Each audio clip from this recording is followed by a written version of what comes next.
Hi, I'm Stephanie with Board Game Geek here at Origins 2017, and Ted Alsbach with Bezier Games is with me, and he's going to give us an exclusive One Night Aliens. Yeah, okay. Yeah. So in One Night Ultimate Alien, it follows the same sort of thing as One Night Ultimate Werewolf and Daybreak and Vampire, except now this poor village, which, you know, they just can't catch a break. Yeah, aliens have come down. They got rid of the vampires. They got rid of the werewolves, and now there's aliens. It's the same village. Gosh, these guys. It is an unfortunate village. Just that one night. They have horrible nights. Yeah, this is it's very sad. But so these aliens have come down, and they're of course hell bent on exterminating everyone in the village. Okay.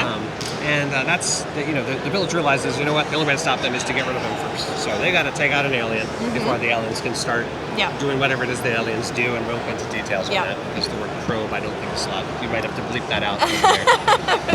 Anyway, so there are a bunch of aliens. So we've got two regular aliens. We've got a synthetic alien. We have these two warring factions, the Grub and Zerb aliens. Grub and the Zerb. They actually hate each other. They're aliens, and yes, they'd love to kill humans, but before they do that, they want to kill each other. Okay. So we've got aliens that are actually trying to battle each other secretly at the same time. On the village team, you actually have a lot of fun things. You've got an Oracle.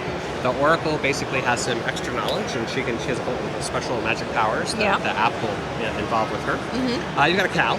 Of course. And aliens are obsessed with cows. Everyone they knows really that. are, yeah. And so during the night, if an alien is sitting next to the cow gets tipped. And so they're the cow southern, basically wakes southern up and says, aliens. oh my gosh, I was tipped last night. Clearly one of these people is an alien. The aliens just can't help themselves when that happens. The village also has a leader. You know, that whole take me to your leader sort of thing. There's a reason for that, because the leader's super awesome. He knows who all the aliens are. Which seems like, oh my gosh, well then how can the village live? Even the Grubs and the Zerbs? Yes. Okay. Yeah, he's like, oh, aliens. Yeah. Sweet. But he doesn't know which are Grub, which he doesn't know which are Zerb, who, but the way it works is he opens his eyes and all the aliens have to put their thumbs up. So he's going to go, alien, alien, alien. All right, I know where the aliens are. Great. Yeah. Now, that seems like that would be awesome, because you can go, you know, these are the aliens, I know it for sure I'm the leader, don't worry about it. However, if all the aliens in the game point at the leader at the end, even if it's not enough to kill him, the village team loses, because basically the aliens have figured out who their leader was and taken him out.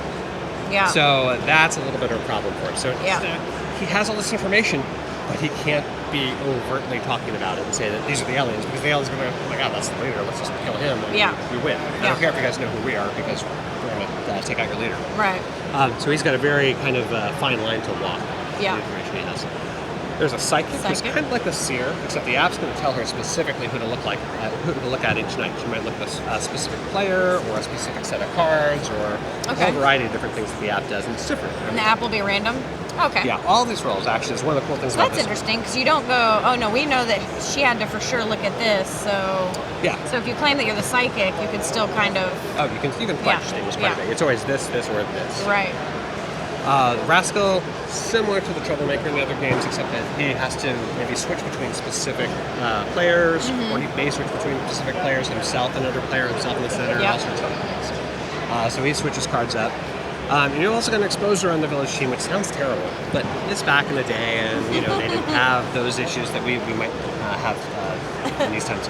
So what the exposure does, he actually just turns over some of the center cards and leaves them there. And so you actually see some of the roles that normally would be hidden, so it gives some more information to the village about they can decide, oh, well, seems helpful. The synthetic alien was there, we don't have to worry about it. Yeah. Or whatever. There's a blob. Now, Blob's a different type of alien. He's not with the regular aliens. He came down to Earth in a meteor like all blobs do. Yeah. And he's absorbed a few of the villagers into his blob. Okay. And that absorption happens, it goes to the right, it goes to the left. Depending on how many players are, it could be up to 4 more people in the blob. Gosh. And his objective is just to make sure that at the end of the night, none of the people in the blob and himself are killed. So that's his only objective. He's kind of his own team. Would he be pointed at with one of the other aliens? He could be, but he's not considered an alien for winning conditions. Okay, But if he dies, he loses, which is really sad. Or if anyone in his blob dies, he loses. So he's trying to keep all the blob people alive. Okay. Even if they've been like, everyone's like, absolutely, Stephanie's an alien, we had to kill her. The blob's going, she's not. Let me tell you why. And then somehow get the thing off of you and save you so that things can go along. And then finally we have the village mortician, who also, unfortunately, is not aligned with the villagers. He's actually a really lazy mortician. His only goal in life is to basically get money by burying people that are sitting right next to him. Okay. Because you know what, he doesn't want to have to get up and walk around and go to someone else's house and come back. So he just wants wants to go to his these neighbor's. people to die. Either of his neighbors dies, he wins. Oh gosh. This sounds like this adds kind of a lot of chaos, but like organized chaos and it's balanced amazing. into Yeah, the like, game. So everyone would like, okay, this happened, pretty and this cool. happened, and this happened. And as long as they can put all that chain of events together, they might figure things out. Of course, somebody along that process is going to be lying. Yeah. And you have to kind of suss Yeah. that out, just as you do in the other games. I like that there's different reasons. Like proximity is a thing that's really important. I think that's really cool. Yeah. So players pay have attention player when you numbers. sit down and who you're playing with. Like if you know that Ted is going to be a crazy person, you don't want him to get mortician, so don't sit next to him. Yeah. You know. Yeah. Definitely. Yeah, One so of the other it's very cool things that happens, anytime you play with aliens, And this is all in the app, the Bezier Games app yeah, it's that in the has one-night the other app. one-night stuff. So yeah.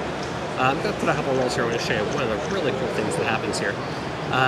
When you play with aliens at all, you always get a ripple, or you have a good chance of having a ripple in the space-time continuum. okay. Yeah, if you add the aliens in with As one long of as the there's an other alien in ones. there, because Yeah. they're kind of messing around with Yeah. basically their technology. So here what's happening is the aliens, in this case, their random thing is they get to view a card from any odd player, which is not Yeah. numbered players, Yeah. not necessarily a weird, unusual player. Right. Although yeah. you could It interpret could. That it could be that the way, I suppose. both. Yeah. So this is a ripple that's happening right here. And so now it's a totally different thing. Player 1 and player 3 basically get to have a double vote Okay. in this particular ripple. And it'll say this out loud so that you know, and we all have Yes. assigned numbers. So anytime you add in the aliens, you should assign. You always have the numbers out numbers, there because yeah. it's going to have some sort of, it's going to refer to numbers quite often. Right. Yeah. Cool. So and those ripples at the end of the night, all sorts of things. There's a very super fun ripple that actually has you repeat the entire night. Yeah. And you go through all those rules again. If that wasn't bad enough, sometimes when that happens, one player chosen at random gets to keep their eyes open and see everything that happens. Which you'd think would again be, oh my gosh, well they're going to know everything. Except that, remember there's 7 or 8 people at the table doing different things. And Yeah. they have to remember that. Yeah. And if they don't, of course they're going to call down and go, you must be an alien. You're Yeah. lying about this because that's Yeah. not what I did. Yeah. That's right. Well, and I think I'm ready to vote, and I think you are the werewolf. Really? Really? Wow. Cool. Yeah, I probably was though. So when will we see One Night Ultimate Aliens? We have that at the show notes. Awesome. Yes. Okay, so that's available as well. Yes. So and that is One Night Ultimate Aliens. Thank you. All right.